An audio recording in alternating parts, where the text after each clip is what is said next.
নমস্কার বন্ধুরা, তোমরা সবাই কেমন আছো? সমাজ লাইফস্টাইলে তোমাদের অনেক অনেক ভালোবাসা। আজকে শুক্রবার আর এখন বিকেল 3:30 মতন বাজে। অরেঞ্জ গার্ডেন থেকে এবারে আমরা সোজা চলে এসেছি খেচিপুরি লেকে। তবে এই লেকটার সম্বন্ধে যেরকম ধারণা ছিল, আর তার আগে বলি, এই লেকে কিন্তু আমি আর আমার শ্রীমতী ঢুকে পড়েছিলাম। তারপরে কিন্তু আমাদের পেছন থেকে ডেকে বলা হলো যে এই লেকে প্রবেশ করার সময় কিন্তু টিকিটটিও কাটতে হবে। ওই যে কর্তামশাই তাই টিকিটটি কাটলো। তো টিকিট কেটে আমরা ঢুকে পড়লাম এই লেকের ভেতরে। আর এই লেকটি সম্পর্কে যতদূর শুনেছিলাম, লেকটি নাকি এতটাই পরিষ্কার পরিচ্ছন্ন আর লেকের জলটাও এতটাই পবিত্র, লেকটির জলের মধ্যে কিন্তু একটা পাতাও পর্যন্ত পড়ে থাকে না, আর যদিও বা পড়ে সেটা কিন্তু পাখিতে তুলে নিয়ে যায়। তবে এই যে এখন তোমরা এই মুহূর্তে যে জলটি দেখছো, এই জলটি কিন্তু নয় সেই লেকটি। এটি কিন্তু এমনি একটা জল বলতে পারো, একটা ছোটোখাটো একটা পুকুর মতন এখানে করা আছে। আর এখানে প্রচুর মাছ আছে, আর এখানে মাছগুলোর সাইজ দেখলে না অবাক হয়ে যাওয়ার মতন। আসলে এখানে এই যে মাছগুলো ছাড়া হয়েছে, বৌদ্ধ সম্প্রদায়ের মধ্যে একটা ধারণা আছে যে তারা তাদের মনস্কামনা পূরণের জন্য কিন্তু এই মাছ ছেড়ে থাকে এই জলের মধ্যে।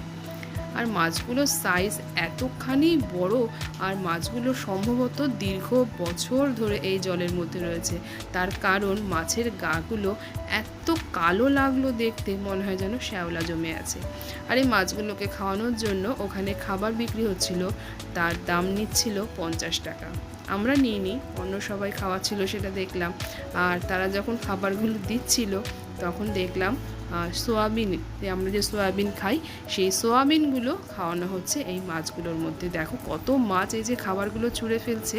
আমার আশেপাশে যারা ছিলেন, যারা মাছগুলোকে খাবার দিচ্ছিলেন, তারা যে ছুঁড়ে মারছে যেখানে খাবারগুলো, আর সেখানেই গিয়ে মাছগুলো জমা হচ্ছিল, অনেক মাছ।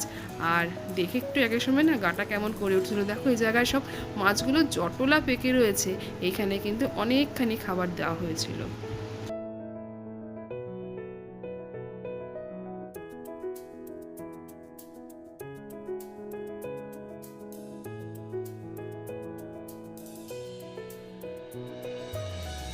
তবে এই জলাশয়টার সামনে দাঁড়িয়ে কিন্তু আমরা বলাবলি করছিলাম সবাই যে এইটাই সেই লেক, যেই লেকটার সম্পর্কে এত কিছু শুনেছিলাম, যেটা কি না উইশিং লেকও বলা যেতে পারে। এটা এতটা এরকম দুরবস্থা, এটাই কি সেই লেক? তবে ওখানে দাঁড়িয়ে থাকা অনেকের মুখে যেটা শুনলাম যে এটা সেই লেক নয়, লেকটি হলো গিয়ে আরও অনেক ভেতরে। তো সেই পবিত্র লেকটিকে দেখার জন্য কিন্তু অনেকটা উৎসাহ নিয়ে চললাম আমরা সেই লেকটির কাছে। এই যে প্রায় পৌঁছেও গেছি, কিন্তু সত্যিই কথা, এই লেকটির অস্তিত্ব একদম কিছুই নেই। আমরা লেকটির কাছে অবধি একদমই যেতে পারিনি। ঠিক এর উল্টো দিকেই সেই লেকটি, এবং একদম জঙ্গলে ভরা। যতটুকুনি শুনেছিলাম তার একদমই বাইরে সেই দৃশ্যটা আর কি হয়ে গেল। যতটা পবিত্র শুনেছিলাম যে জলটা এতটাই পরিষ্কার, জলটা অসম্ভব ঘোলা লাগলো। আর চারিপাশে এত গাছপালা আগাছায় ভরে রয়েছে যে ওখানে একটা লেকের অস্তিত্ব আছে সেটা বোঝাই গেল না। তো এখানে এই যে লেকটি দেখছো দূরে, আমি বোঝাতে কতটা তোমাদের পাচ্ছি আমি জানি না, ওই যে জলটি, ওই জলটি হলো সেই লেকটা। আর এখানে যাওয়ার কোনো রকম সেরকম ব্যবস্থা আমাদের নজরে পড়লো না। তবে এর ওপরে একটা মনাস্ট্রি আছে, কিন্তু পায়ের অবস্থা এতটাই খারাপ আর এতটাই হাঁপিয়ে গেছি, আর এখানেও এসেছি অনেকখানি হেঁটে, যে ওই ওপরে ওঠার আর এতটুকুনি ইচ্ছে ছিল না। তবে এখানে কিছুক্ষণ বসে কিন্তু আমরা রওনা দিলাম হোটেলের উদ্দেশ্যে। হোটেলে পৌঁছিয়ে ব্যাগগুলোকে ঠিকঠাকভাবে গুছিয়ে নিলাম, তার কারণ কালকে সকালে কিন্তু আমরা এই হোটেল থেকে রওনা দিয়ে দেব। আর খানিকক্ষণ বিশ্রাম নিয়ে তারপরে চলে গেলাম ডাইনিংয়ে ডিনারটি সারতে। আর এখানে তো ডিনারের টাইম 7:30 থেকে 9:30-র মধ্যে। আর আজকে কিন্তু ডিনারের ব্যবস্থাটি বেশ ভালোই ছিল। নুডলস ছিল, আর ছিল গিয়ে এই নান, বাটার নান, আর তার সঙ্গে চানা, গোবি মাঞ্চুরিয়ান, চিকেন, একটা ভেন্ডির একটা তরকারি ছিল, আরও অনেক কিছু ছিল। আর ছিল গিয়ে সঙ্গে পাঁপড়, আর শেষ পাতে তো আমার অবশ্যই দরকার ভাত, সেটির ব্যবস্থাও ছিল। আর যেহেতু এটা কমপ্লিমেন্টারি ব্রেকফাস্ট, আমরা কিন্তু যেটা যেরকমভাবে চেয়েছি, যতটুকুই চেয়েছি পেট ভরেই কিন্তু আমরা ততটাই খেয়েছি। আর প্রত্যেকটা আইটেম তো এদের এতটাই সুস্বাদু, আর সঙ্গে তো গরম জলের ব্যবস্থা। তবে আমার শ্রীমতী কিন্তু গোবি মাঞ্চুরিয়ানটা একদমই খেতে চায়নি, আর ওর বাবা কিন্তু ওকে জোর করে একটু খাইয়েছিল, কিন্তু তার রেজাল্ট আমার শ্রীমতী ভালো দেয়নি। আর আমার তো সব সময়ের জন্যই সমস্ত খাবারই অসম্ভব ভালো লাগে, আর শেষ পাতে যখন ভাতটি পাই তখন তো মনটা আরও খুশি হয়ে যায়। কিন্তু এখানে যে নুডলসটা ওরা করেছিল, টেস্ট ছিল অবশ্যই, তবে একটু বেশি মাত্রায় তেল ছিল। আর এই যে সমস্ত কিছু খাবার শেষ করে এবার শেষ পাতে যখন ভাতটা আমি চিকেন দিয়ে খাচ্ছি, যেন অমৃত লাগছে। আর দু চোখে তো একদম ঘুম নেমে এসেছে, কেননা আজকে অসম্ভব জার্নি হয়েছে, তবে কিন্তু অনেক মিষ্টি মিষ্টি স্মৃতি কিন্তু মনের মধ্যে নিয়ে নিয়েছি। তো চলো চটপট করে খাওয়া দাওয়াটি সেরে চলে যাব হোটেলের রুমে, আর একেবারে কালকে সকালে কিন্তু তারপরে আবার এখান থেকে ব্রেকফাস্টটি সেরে রওনা দেব। তবে ড্রাইভার দাদা বলেছিলেন একটু সকাল সকালে বেরাতে, তার কারণ কিন্তু শনিবার দিনকে ছিল গিয়ে সিকিমের একটি পার্টির যে তরফ থেকে মিটিং, এবং সমস্ত সিকিমের লোক আর কি সেই গ্যাংটকের সামনে জমায়েতের ব্যাপার আছে, এবং রাস্তায় যদি জ্যাম হয়ে যায় আমাদের পৌঁছাতে দেরি হবে। কোথায় পৌঁছাতে দেরি হবে? আমরা কিন্তু যাব এখান থেকে সোজা শিলিগুড়ি। সেখানে আমার এক ননদ থাকে, তোমাদের আগেই বলেছি, ওই দিদির সঙ্গে দেখা করব, তারপরে রাত্রি 8:20 আমাদের ট্রেন আছে। আর কিন্তু চলে এসেছি দেখো সকালবেলা একদম ব্রেকফাস্টের টেবিলে অসম্ভব সুস্বাদু সব খাবার নিয়ে বসে পড়েছি, আর সঙ্গে কিন্তু গরম জল। আর এই যে এই হোটেলটিতেই আমরা ছিলাম এই দুটো দিন। অনেকখানি মিষ্টি মিষ্টি স্মৃতি বহন করে নিয়ে চলে যাচ্ছি আমরা এই সিকিমকে ছেড়ে, আর চলে যাব সোজা কলকাতায়। আর অনেকখানি মিষ্টি মিষ্টি স্মৃতি কিন্তু নিয়ে গেলাম মনের মণিকোঠায়, আর করে নিলাম ক্যামেরাতে খানিকটা বন্দি। আর এই যে ড্রাইভার দাদাও সব গুছিয়ে নিচ্ছে, ইনি কিন্তু আমাদের সঙ্গে পুরো রাস্তাটাই যাবেন, একদম আমাদেরকে শিলিগুড়ি পর্যন্ত ড্রপ করে দেবেন, এবং তারপরে কিন্তু তার ছুটি। তবে আজকে কিন্তু সারাটা রাস্তায় আমার প্রথম ভালোবাসা বলো বা আমার প্রথম প্রেম বলো, সেও মনে হয় কোথাও একটুখানি হলে অভিমান করে রয়েছে আমাদের ওপরে। আজকে এই গোটা রাস্তাটায় একবারের জন্য কিন্তু আমি কাঞ্চনজঙ্ঘাকে দেখতে পারলাম না, বা তোমাদেরকেও শেয়ার করতে পারলাম না। সাদা মেঘ যেন আটকে রেখেছে আমার প্রথম ভালোবাসাকে। অনেক চেষ্টা করেছি দেখার, কিন্তু আজকে সারা দিনে গোটা রাস্তায় কোথাও একটি বারের জন্য কিন্তু তাকে দেখতে পাইনি।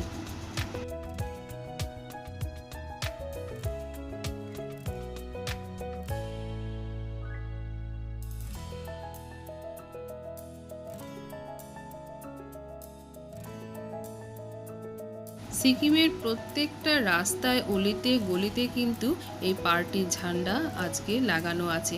যদিও আজকে না, ভুল বললাম, আমরা যেদিন প্রথম এসেছিলাম সিকিমে সেই দিনকে থেকে কিন্তু দেখতে পাচ্ছি এই ঝান্ডাগুলো লাগানো, মানে আজকের দিনের জন্য। প্রত্যেকটা রাস্তায় রাস্তায় অলিতে গলিতে কোনো জায়গায় কোনো বাদ নেই। আর রাস্তাটা কিন্তু এখন পরিষ্কার পরিচ্ছন্ন থাকলেও আমরা কিছুটা দূর যখন গেলাম তখন কিন্তু দেখলাম বেশ অনেক গাড়ি ঘোড়াতে রাস্তা বেশ জ্যাম হয়ে আছে। আর ড্রাইভার দাদাও এই ভয়টাই পাচ্ছিলেন, যদি বাই চান্স রাস্তা কোথাও দাঁড়িয়ে পড়ে গাড়ি জ্যামে, দেখো আমরা কিন্তু এই ভয়টাই পাচ্ছিলাম। রাস্তায় ভিড় দেখো, এই যে প্রত্যেকটা যে গাড়ি দেখছো না, এই গাড়ি কিন্তু কত যে দূর দূর থেকে এসেছে তার ঠিকানা নেই। সবার কিন্তু গন্তব্যস্থল সেই গ্যাংটক, আর আমরা কিন্তু রীতিমতন জ্যামে আটকাই পড়ে গেছি। তবে বেশ কিছুক্ষণ এখানে দাঁড়ানোর পর কিন্তু যখন আমাদের গাড়িটা এগালো, তারপরে কিন্তু আর কোথাও দাঁড়াতে হয়নি। আর একটা জায়গায় এসে কিন্তু ড্রাইভার দাদা আমাদেরকে অন্য একটা গাড়িতে তুলে দিলেন। তিনি আর শিলিগুড়ি অবধি গেলেন না, তিনি ওইখান থেকে আরেকটা পার্টি পেয়ে গেছিলো, তাই তাকে নিয়ে চলে গেছিলো আবার গ্যাংটকের উদ্দেশ্যে। আর যেই দাদাটার হাতে আমাদেরকে তুলে দিলেন, মানে তার গাড়িতে ছেড়ে দিলেন, তিনি কিন্তু আমাদেরকে নিয়ে গেলেন শিলিগুড়ির উদ্দেশ্যে। আর যেই মাত্র আর তিস্তার এই রূপটা আরেকবার মন ভরে দেখিনি। আর বর্ষাকালে এর যা ভয়ঙ্কর রূপ হয়, এখন তো দেখে মনে হচ্ছে কতটাই শান্ত।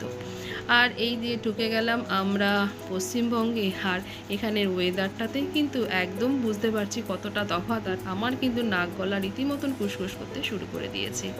আর চলো রীতিমতন বাজে কিন্তু এখন দুপুর 3টে মতন, আর পৌঁছে গেছি আমার এই দিদির বাড়িতে। ইনি হলেন গিয়ে আমার খুড়তুতো ননদ, কিন্তু বয়সে কিন্তু আমাদের সবার থেকেই অনেকটা তিনি বড়। তো দিদির বাড়িতে আমরা খাওয়া দাওয়াটি সেরে এবারে দিদিকে নিয়ে কিন্তু আমরা চলে যাব হংকং মার্কেটে। হংকং মার্কেট আমি কখনোই আসিনি, শুধু হংকং মার্কেট কেন, আর দিদির বাড়িতে কিন্তু এই বিয়ের পর আমি এই প্রথম আসলাম। দিদি বহুবার বলেছে যে, আমার কর্তামশাইকে বলেছে যে ওকে নিয়ে যাস আমার বাড়িতে, কিন্তু কখনোই যাওয়া হয়নি। আর যাওয়াটা যে আমার দিদির বাড়িতে আসাটা যে আমার এইভাবে হবে সেটাও আমি কখনো ভাবতে পারিনি। সেটা নিয়েই দিদিকে বলছিলাম, দেখো ভাগ্য আমাকে এভাবেই এনে পাঠালো তোমার বাড়িতে। আর দিদিকে নিয়েই যাব এখন হংকং মার্কেটে। দিদির বাড়ি থেকে হংকং মার্কেট কিন্তু একদমই কাছে, ওই টোটো করে 10 মিনিট কি 11-12 মিনিট মতন হবে। আর আমাদের ট্রেন তো সেই রাত 8:20 নাগাদ। তো দিদিও রাজি হয়ে গেল, তো চলো দিদির সঙ্গে আমরা সবাই মিলে যাই হংকং মার্কেটে। আর পৌঁছেও গেছি হংকং মার্কেটে। সত্যি কথা বলতে বাঙালি মানুষ মার্কেটিং করব না তা তো হয় না, আর সেরকমভাবে কিছুই কিনিনি। যদিও সব জিনিস দেখেছি, আর মার্কেটটা দেখে তো আমার মানে আমাদের কলকাতার নিউ মার্কেট বলো বা গড়িয়াহাট বলো বা হাতিবাগান বলো, তার কথাগুলোই মনে পড়ছিল। ভীষণ ভালো লাগছিলো, আসলে কলকাতার জিনিসটাকে খুব মিস করছিলাম, তার জন্য কিন্তু এই মার্কেটটা এসে ভীষণ ভালো লাগলো। সেরকমভাবে কিছু কেনাকাটা করিনি, এটা ঠিক কথা, কিন্তু পেটের ভেতরে কিন্তু একটু হলেও ছুঁচো দৌড়াচ্ছিল। দিদির বাড়িতে যদিও খেয়েছি, কিন্তু এখানকার মোমো হলো গিয়ে একদম স্পেশাল। আর সত্যি মোমোটা এতটাই ভালো ছিল, এটা হলো গিয়ে ভেজ মোমো, কিন্তু অসম্ভব সুস্বাদু ছিল মোমোটা খেতে। তবে এই মোমোটা কিন্তু আমি আর আমার শ্রীমতীই খেয়েছিলাম, আমার কর্তামশাই খায়নি। আর দিদি যেহেতু নিরামিষ খায়, দিদি আগে বাইরের খাবার খেত, তবে দিদি এখন আর বাইরের খাবার একদমই খায় না, পুরোপুরি দিদি নিরামিষ। তো চলো দেখতে দেখতে কিন্তু আমাদের সময়ও ঘনিয়ে এসেছে, আর আমরাও কিন্তু চলে এসেছি শিলিগুড়ি জাংশনে আমাদের ট্রেনটি ধরার জন্য। ট্রেনটি এবারে আসার অপেক্ষা, আর মন তো করছে কতক্ষণে বাড়িতে পৌঁছাবো।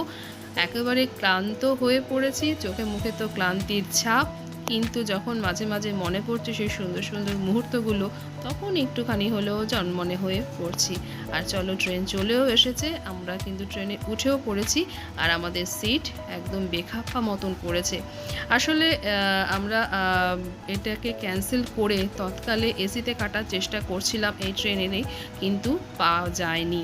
এটাই হলো গিয়ে দুর্ভাগ্য, যেহেতু এখানে ছড়ানো ছিটানো সিট রয়েছে। ওই যে ওপরে ওই টঙে হলো গিয়ে আমার স্থান, আর আমার শ্রীমতীর স্থান এই সাইড লোয়ারে, আর আমার কর্তামশাই হলো গিয়ে পাশের বাড়তে। তো চলো, চোখে মুখের অবস্থা তো খুব খারাপ, এবারে ঘুমিয়ে পড়বো। যদিও ট্রেনে আমার একদম ঘুম হয় না, আমার কর্তামশাই কিন্তু একদম নাক ডেকে ঘুমায়, আমার শ্রীমতীও নাক ডাকা ভুল বলছি, আমার শ্রীমতীও ঘুম হয়।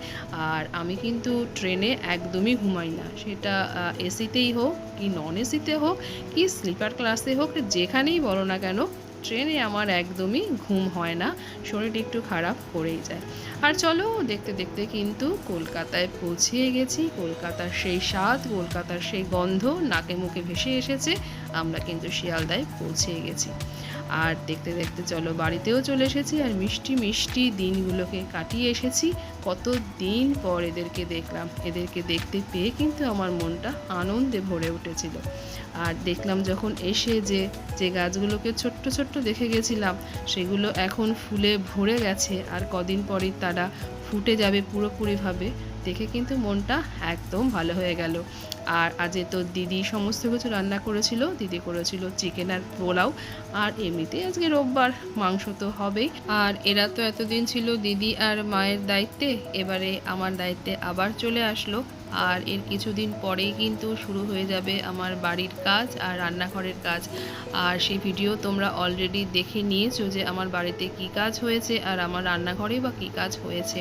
আসলে কি যেহেতু সময়ের ঠিকঠাকভাবে আমি করে উঠতে পারিনি, তারপরে আমার শরীরও খারাপ হয়ে গেছিলো, প্রচণ্ড পরিমাণে আমার ঠান্ডা লেগেছিলো, আর যার জন্য কি না করতে পেরেছি ভিডিও আমি এডিট, আর না সেরকমভাবে আমি আপলোড দিতে পেরেছি, যার জন্য আমার এত দিন সময় লাগলো আমার বেড়াতে যাওয়ার ব্লগগুলোকে তোমাদের সঙ্গে শেয়ার করার।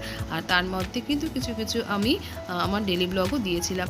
আর আজকে আমার বেড়াতে যাওয়ার ভিডিওটা সম্পূর্ণরূপে শেষ হয়ে গেল, এবং সেটা পুরোপুরি তোমাদের সঙ্গে শেয়ার করে ফেললাম। আর আমিও ভিডিওটা এখানেই রাখলাম। তোমরা সবাই ভালো থেকো, সুস্থ থেকো, সাবধানে থেকো।